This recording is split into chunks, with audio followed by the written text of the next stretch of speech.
17장, 18장에 이렇게 보면 17장에서부터 성도들의 거룩한 생활에 관한 규례를 공부하고 있습니다. 식생활, 또 가정생활, 거기에 성결을 유지할 것을 계속해서 이제 배워왔죠. 우리가 예수 그리스도 보혈을 통해서 깨끗함을 입어 하나님의 자녀가 된 것이요, 또 이 깨끗함을 계속해서 유지하고 더욱 발전시켜 나가는 것이 거룩한 삶이다. 우리는 이 땅에서 거룩한 삶을 살아낼 때 승리할 수 있고 이 땅에서 복을 받을 수 있는 거예요.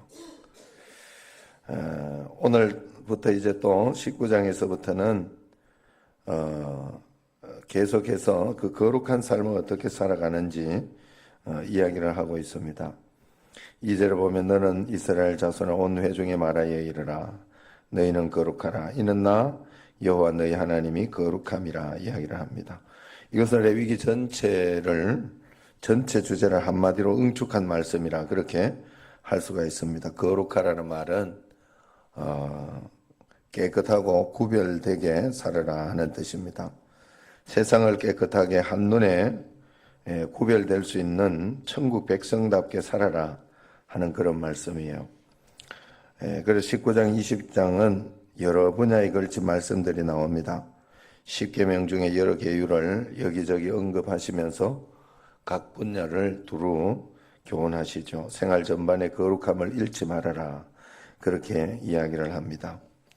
거룩함이라는 것은 단번에 이루어지는 것이 아니에요. 평생을 두고 해야 하는 그런 일입니다. 그만큼 거룩함에는 또한 희생도 따르는 겁니다. 적당주의로 살아가는 사람은 거룩해질 수가 없는 거예요. 또한 성도가 거룩함을 잃어버리면 세상의 조롱거리가 되어버립니다. 오늘 배우는 말씀은 그리스도인들이 가져야 할 사회적 사명과 도덕적 사명에 관한 그런 말씀이라 할 수 있습니다. 그러므로 기독교인이라면 복음에 합당하게 살 능력을 주십시오 하고 주님 앞에 기도해야 됩니다. 그리스도의 모습을 담게 해달라고 기도하며 살아야 되는 것입니다. 가만히 있는데 우리가 거룩한 삶을 살 것이다 그렇게 생각하면 안 되는 거예요. 그리스도의 모습을 담게 해달라고 계속해서 주님 앞에 기도하며 간구하며 내가 또 그렇게 살아보려고 애를 쓰고 그렇게 할 때 일어나는 거예요. 여러분 새벽 기도도 마찬가지잖아요. 새벽 기도를 가만히 그냥 저절로 이렇게 새벽 기도 잘 될 거다 생각해서 새벽 기도 되는 거 아니에요. 지금 40일 지금 기도하면서 계속해서 새벽 기도 나오시는 분들도 있는데 애를 쓰고 노력함으로 인하여 나와지는 거예요. 결국 그러면서 하나님이 거기에서 힘을 주시고 또 능력을 주는 겁니다. 잠자는 새에게 먹을 것을 주시는 하나님이 아니라 공중나는 새에게 먹을 것을 주시는 하나님이에요. 하나님의 말씀을 믿고 순종하여 따르는 자에게 거룩함을 감당할 능력을 주시는 줄을 알아야 됩니다. 그러므로 교회는 이러한 방편에서 보면 늘 전도하며 살아야 돼요. 이번에 예사랑 잔치를 통해 전도해 볼 때 그것이 확실히 드러난 겁니다. 전도에 미련한 일을 하려고 하는 자에게, 하는 교회에게 하나님은 사람을 붙여주시고 또 전도하도록 해주신다 하는 겁니다. 전도하면 내 생활도 거룩해지고 복되게 되어 있다 하는 거예요. 전도를 하며 성령 충만하고 성령 충만해지면 거룩해지게 되어 있어요. 복음은 도덕적 규범이 아니라 주님과 동행입니다. 주님은 우리에게 율법을 가르치시는 게 아니라 실제로 그 복음의 삶을 살도록 인도해 주시는 거예요. 성경이 여러분에게 규범으로 들려서는 안 됩니다. 착하라 하는 말로 들려서는 안 되는 거예요. 하나님께서 여러분에게 거룩하게 살라고 하는 생명의 말씀으로 그렇게 여러분에게 들려야 됩니다. 자, 1절부터 한번 1절 말씀 같이 읽겠습니다. 여호와께서 모세에게 말씀하여 이르시되, 자, 매 장마다 이 1절의 말씀이 꼭 나오죠. 여호와께서 모세에게 말씀하여 이르시되, 언제나 여호와께서 이스라엘 대표하는 모세에게 말을 먼저 합니다. 모세가 먼저 하나님의 말씀을 알아듣고 순종함으로 백성들을 가르치는 그런 것입니다. 항상 가르치는 사람이 먼저 순종해야 돼요. 이것이 바로 여러분 질서라는 겁니다. 내 말이 맞다고만 그렇게 하면 안 돼요. 다양하다는 것을 인정하고 서로를 꼭 존중해야 돼요. 존중 속에 또 질서가 없어서는 안 되는 거예요. 예. 이번에도 이렇게 대통령이 또 이렇게 뽑혔죠, 새로. 그러면 이렇게 보면요, 자기가 다 맞다고 그래요. 자기 생각하는 게. 그리고 그거 가지고 굉장히 싸워요. 그런데 그렇게 하는 게 아니에요. 다 하나님께서 인도하시는 거예요. 나는 내가 기도해보고 하나님 앞에서 내가 생각하는 사람을 뽑으면 되는 거죠. 이번에 이렇게 어제 운동을 가가지고 1번도 찍고 2번도 찍고 3번도 찍자 이러면서 이제 사진을 찍었어요. 3번을 사진을 찍으면 내가 굉장히 재밌는 걸 발견했어요. 5명이 사진을 찍은 내가 내 푸사에 올려놨어요. 그런데 사진을 5명이 찍는데 3을 찍는데 말이에요. 3을 표현하는 거예요. 각자가. 나는 이렇게 표현해 3을. 나는 이렇게. 그런데 내 옆에 있는 서목사는 이렇게 하더라고. 이렇게. 이게 다른 거예요. 서로. 나는 이렇게 했다니까. 이게 편하다니까 3자를 하는데 옆에 있는 사람이 요래들 하니까. 근데 그 옆에 있는 사람은 요래들 하니까 이렇게. 또 그 옆에 있는 사람은 요래들 하니까 아유 힘들게 요렇게 하더라니까 3을. 또 명체는 요렇게 하더라니까 요 3을 요렇게 해가지고 요렇게 하더라니까 요렇게. 5명이 다 틀 5명. 야, 내가 그걸 보면서 참 다양하구나. 하나님이 참 사람을 다양하게도 만들어 놨구나 하는 생각을 했어요. 그래서 여러분들이 언제나 나만 맞다 그러면 안 돼요. 그러면서 이렇게 또 이제 또 나라가 이제 대통령이 되고 그랬으면 거기에 열심히 기도하면서 밀어주고 또 그러면서 감시도 하고 그러면서 하는 것이죠. 내가 찍은 사람 안 됐다고 막 어떻게 저떻게 그러면 안 되는 거예요. 질서를 지킬 수 있어야 된다 하는 거예요. 자기 마음에 안 든다고 목사 욕하고 당에 욕하고 교회가 그렇게 가서도 안 돼. 회사도 마찬가지예요. 회사도 자기 마음에 안 든다고 회장이 어떠네 저떠네 순종하며 질서를 지켜가면서 그렇게 갈 수 있는 그것을 하나님은 만들었다 하는 거예요. 꼭 우리 마음에 안 든다고 아버지 어머니 늘 욕해가면서 아버지 어머니 엄마도 아니라면서 그건 잘못된 거예요. 질서가 있는 거예요. 그래서 여기 보면 거룩함을 이야기하면서 3절부터 보면은 첫 번째가 너희 부모를 공경하라요. 그 다음에 주일 성수하라요. 이게 거룩함을 지키는 가장 기본이기 때문에 그런 것이에요. 2절에 보면 너희는 거룩하라. 나 여호와 너희 하나님이 거룩함이니라 이야기합니다. 굉장히 중요한 말씀이죠. 하나님이 거룩하니 우리가 거룩해야 된다는 거예요. 제가 한 가지 깨달은 것이 바로 이것입니다. 성경에는 거룩한 싸움을 싸워라, 선한 싸움을 싸워라 이야기를 하고 있어요. 무슨 말인가 하면 싸움이 없다는 소리가 아니에요. 우리는 선한 싸움을 싸우며 살아야 된다는 거예요.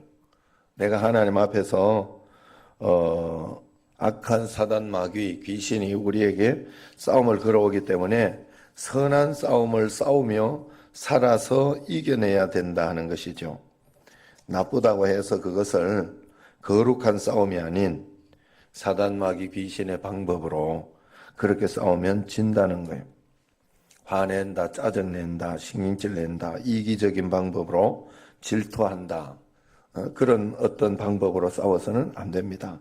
아무리 맞는 말도 세상 방법으로 싸워서 이기려고 하면 반드시 지게 돼 있어요.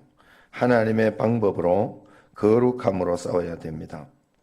그래서 디모데전서 4장 4절 5절 보니까 이런 말씀이 나요. 하나님께서 지으신 모든 것이 선함에 감사함으로 받으면 버릴 것이 없나니 하나님의 말씀과 기도로 거룩하여 짐이라 이야기합니다. 우리에게 일어나는 모든 사건을 하나님 앞에서 감사함으로 받아내면 버릴 것이 없다 그랬어요. 우리가 하나님 앞에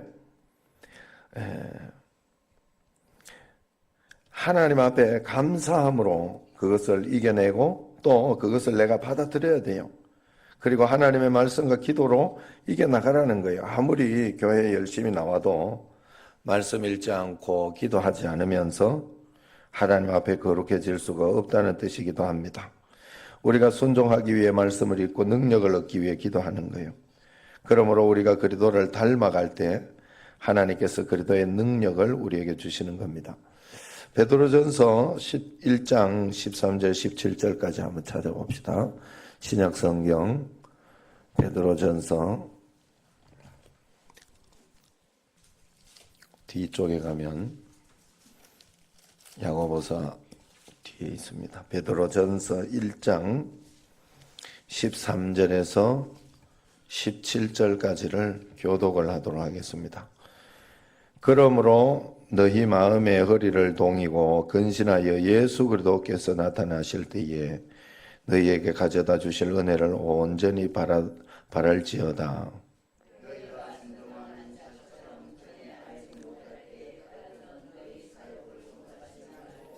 오직 너희를 부르신 거룩한 이처럼 너희도 모든 행실에 거룩한 자가 되라.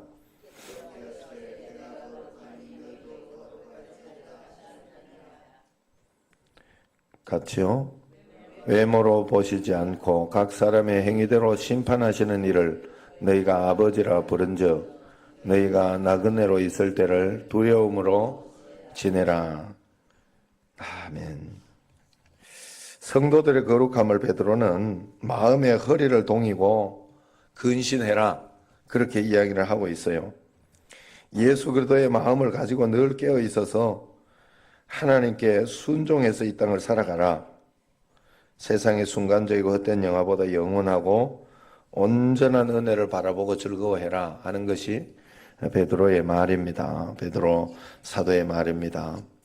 우리가 하나님 앞에 순종하는 자식처럼 전에 알지 못하던 때에 따르던 너희 사욕을 따르지 마라. 옛날에 너희가 생각하던 그 이기적이고 그런 마음으로 그렇게 하나님을 따르지 마라. 하나님은 다 보고 계시다. 알고 계시다. 그 믿음으로 따라야 된다. 요즘 이렇게 우리가 올라가고 내려가고 하면서 이렇게 볼 때고 올라가는 입구의 거기를 청소하기로 작정을 했어요. 지저분해서. 세상 편하고 좋아요. 마음도 좋고. 그러니까 하는 방법을 따르는 거예요. 세상 방법을 따르고 그래 하면 이기적으로 서로 불편하게 한마디 해서 불편하고 또 말해서 안 들어서 불편하고 그런 거거든. 내가 훅 해버리면 되잖아. 교회 청소하는 거 있거나 그런 거 해도 어떻게 하겠어? 안 되면 내가 하면 되는 거지. 열심히. 하나님 앞에서요. 여러분 하나님 다 보고 있어요. 그리고 하나님께서 그것을 통해서 내게 뭔가를 가르쳐 주고 싶은 게 있어요. 그래서 빨리 해결하려고 하면 하나님 문제 해결해 달라고 기도하지 말고 문제를 통해서 내가 성숙하려고 기도하면 돼요. 문제를 통해서 내가 하나님 앞에 하나님의 사람으로 만들어지려고 애를 쓰고 기도하면 거룩한 방법으로 하나님 앞에 그렇게 살아가면 우리는 빨리 승리하게 된다 하는 거예요. 우리가 그래서 하나님의 방법, 하나님의 말씀을 그래서 하나님의 계명을 그래서 배우는 거예요. 율법을 그래서 배우는 거예요. 그게 하나님의 방법이니까. 내가 억지로 하는 것이 아니라 즐거이 그것을 할 수 있어야 돼요. 하나님 앞에 즐거이 그것을 내 것으로 만들어내. 율법은 즐겁게 내 것이 될 수 있도록 이것이 내가 이익이 되니까 그러는 거예요. 내가 선한 싸움을 싸우는 이유는 내가 막 신이찌는 나고 이것 때문에 질투가 나고 화가 나지만 그 방법대로 내가 살지 않고 그 방법을 버리고 하나님께 맡기고 하나님께 기도하면서 그 방법대로 살아내는 이유. 왜? 그렇게 해야지 이기니까. 그게 진짜 하나님 앞에서 싸우는 거니까. 절대 여러분 잊어서는 안 돼요. 세상 방법대로 옛날에 살던 그 세상의 사욕대로 그렇게 살아가면 예수님 믿으면서도 실패할 수밖에 없어요. 반드시 하나님께 맡기고 하나님이 인도하시는 대로 따라가면 됩니다. 우리는 하나님이 인도하시는 만큼 따라가면 돼요. 하나님이 허락하신 만큼 따라가면 됩니다. 내가 다 맞는 것 같아도 나는 하나님이 아니에요. 인도하시는 분은 하나님이에요. 허락하시는 분도 하나님이시고 다 하나님께서 인도하시고 가장 좋은 것으로 복된 것으로 인도하시는 줄로 믿고 매일매일 주의 말씀 가운데 살아내는 여러분과 저가 되기를 주의 이름으로 축원합니다. 기도하겠습니다. 기도할 때 우리